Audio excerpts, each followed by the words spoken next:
First finals ever with opposing triple-doubles. LeBron James tied Magic Johnson's all-time record with his 8th finals triple-double. Curry gets his very first postseason triple-double, let alone the NBA Finals. And now we shift venues back to Cleveland, where the comeback started this time last year. How much has to change for them to get back in this series? Well, I think the only thing that could change for Cleveland is, again, they have to find some kind of answer for Durant. And you know, last year when both teams went small, LeBron James was the biggest player on the floor. Right. So therefore, he was able to dominate. Now when the team size down and they take their centers off the floor, Kevin Durant is the biggest player out on the floor. He's the tallest player out on the floor. So thus you have the 5 blocks. Thus you have the rebounds. Thus you have the points, so forth and so on. Now James is able to get his, but Durant is able to neutralize that and match it. And then you throw in on the other side for Durant, Thompson and Curry, and that's the difference.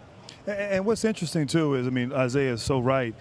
Durant defensively, his length, his size, but the rest of the team, they can shrink the court. And LeBron or Kyrie, they see 5 sets of eyeballs when they're making their move, but they're also athletic enough to close out to the shooters. Fantastic at getting out to the shooters, running them off three-point line. And Cleveland didn't attack the closeout. They just kind of, you know, sidestep, settle for shots. And so just a collective team defense, how they swarm the floor and make everything difficult for Cleveland has been so impressive. Now, going back home, you know, Cleveland's just going to have to be more aggressive. They're going to have to be physical. They're going to have to take it to them, for 48 minutes. You know, it's a little bit different, obviously, when you're on the road now for Golden State. Right. Maybe the calls are a little bit different, the atmosphere, the environment. But this is obviously a must-win for Cleveland. They got to lay it all out there. And LeBron needs some help.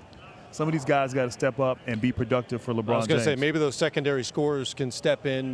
Cavaliers were just 8 of 29 from three-point range, and so many of those opportunities are created by James. Yeah, my old school brand Nubian, my hip-hop fan, slow down.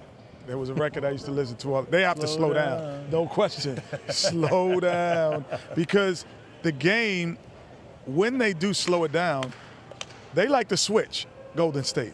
So you set a pick and roll, Steph Curry and Kevin Love sets the pick, they'll switch it. And they'll have Steph Curry guard Kevin Love.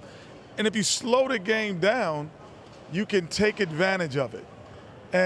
But what happens a lot of times, because they shoot so quick, they give you some wide open, quick shots. And you have to have the discipline enough to say, we won't take this one because we don't want the pace to be at this. Even though we can make this shot, or if we miss it, the pace becomes too quick.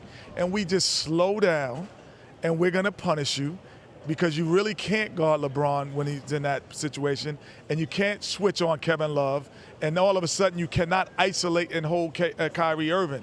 But in transition, it's easy to guard him because you're not really guarding him. You're just saying, you shoot one, I shoot one. You shoot one, I shoot one. And that's what's happening right now. Golden State has been great at luring teams into for 3 years now. Yeah. And they have to be disciplined. 18 three-pointers made and 34 assists for Golden State. You have to limit that. Kenny is so right. You got to slow it down. You got to junk it up. You got to make them uncomfortable. You talk about pace. You got to play at a pace. Offensively, you got to move the ball, be deliberate every possession. Because if you get up and down the court, whether here, Cleveland, wherever, Chapel Hill, this Golden State team is going to go up and down. I like and play that. Well. Before you go, Isaiah, too, because Golden State shoots threes in transition. Yeah. Cleveland shoots threes out of half court. They could shoot the same amount of threes, but they have to shoot them differently. They cannot pitch ahead threes. Those are not those shots. They're in and out, penetration in and out if you're Cleveland.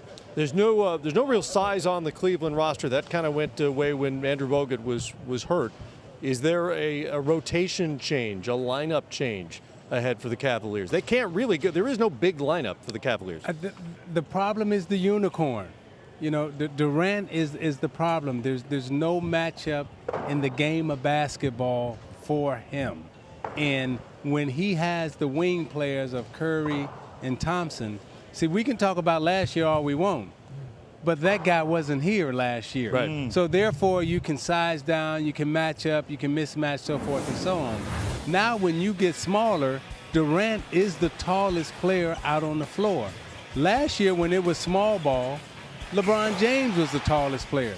Okay, so you have the two best players in the game today in terms of LeBron James and Kevin Durant, and they really do equalize each other. When you look at the stat sheet, it's like they're both playing well, they're both getting triple doubles, but the difference is one has two flamethrowers on the opposite side of him, and Kyrie Irving has yet to get off because the gentleman that we had sitting here at the table, Klay Thompson, is one of the better defenders in the league. Right. When you talk about the two-way players, the top two-way players in the league, on the defensive side and the offensive side, you're talking about Kawhi Leonard, Klay Thompson, LeBron James.